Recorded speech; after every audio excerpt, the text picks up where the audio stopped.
It's grand to be here again. Ambassador White, welcome to an Australian St Patrick's Day event. Can I acknowledge too my federal colleagues Tony Burke and Deb O'Neill, who are here with us enjoying the day. I know that Joe Hockey is here too, travelling as Joe O'Hockey today and wearing a borrowed green tie. I'd like to acknowledge many friends and colleagues from state and local government, many friendly Irish faces and names. There are Keatings, there are Kellys, John O'Johnson is here, and so many other friends. Welcome too to my fellow speakers today, Barry O'Farrell for one, a long-standing friend of this club and of course a man who's got a considerable promotion since St Patrick's Day last.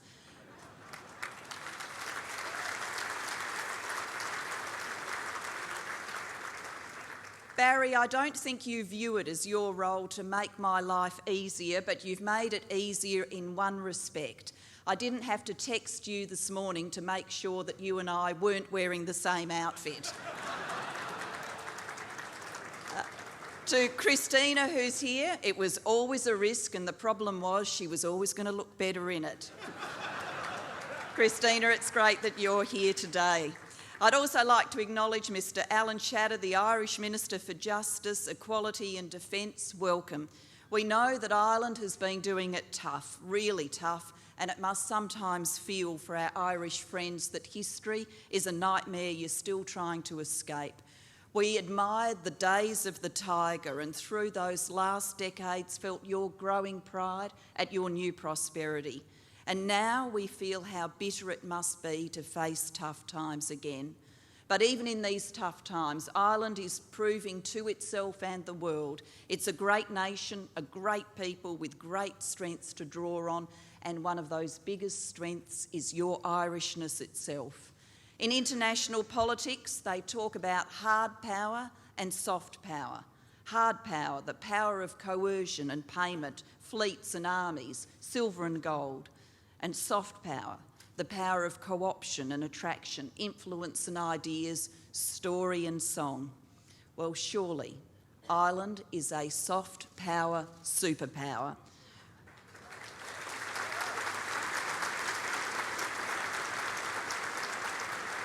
Proved by the fact we can never say no to you and we can never stay mad with you. And we know that Ireland is going to be back where it wants to be. Now today, here, it's serious business here at the Lansdowne Club marking St Patrick's Day, and it has been serious business in this city for a very long time. Did you know at Sydney's St Patrick Day dinner in the 1830s, they would toast the commercial interests of the colony? Even back then, they were telling their families, accountants and financial managers that this was a business lunch.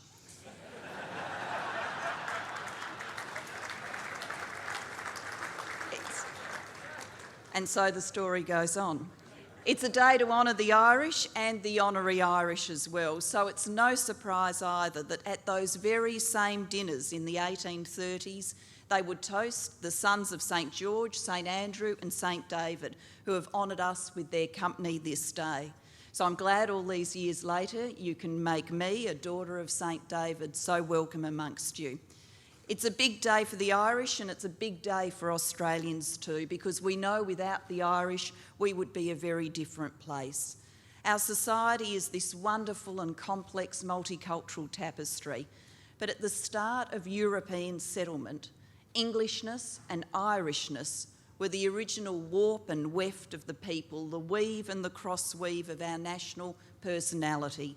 We love the larrikin. There's one or two of them here today, I'm sure.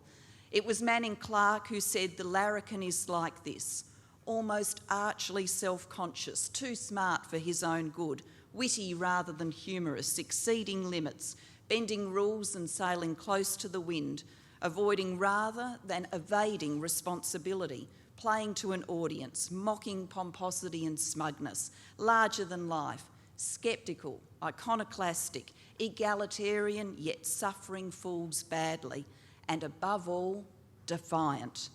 Could you have a larrikin without Irish emigration? The answer is no. And if we're more English than we like to admit, well, we're not nearly as Irish as we would like to be. This year,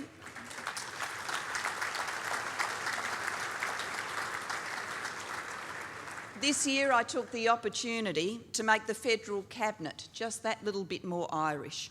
I already had that fine Sydney Irishman, Tony Burke, a grand representative for all the Irishmen who've been in the great Southland for a century or more. But this time, I thought 2 was better than 1.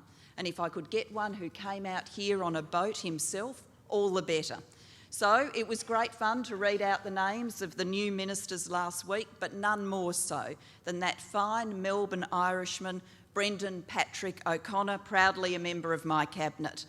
And I know that his brothers, Michael and Brian, his sister Siobhan, and his parents, Philomena from Tipperary and Michael Senior, a grand Kerry man, were very pleased too. It's good to have another larrikin joining Tony Burke in the cabinet, even if it means we're not going to get that much business done in their portfolios this afternoon.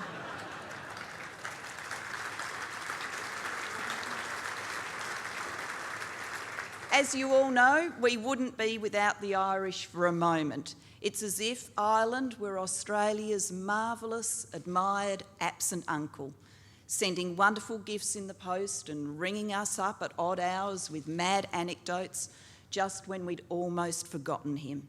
But for all that, he's our favourite uncle, given we know what Australia would be like without the Irish, just like New Zealand. Think about it.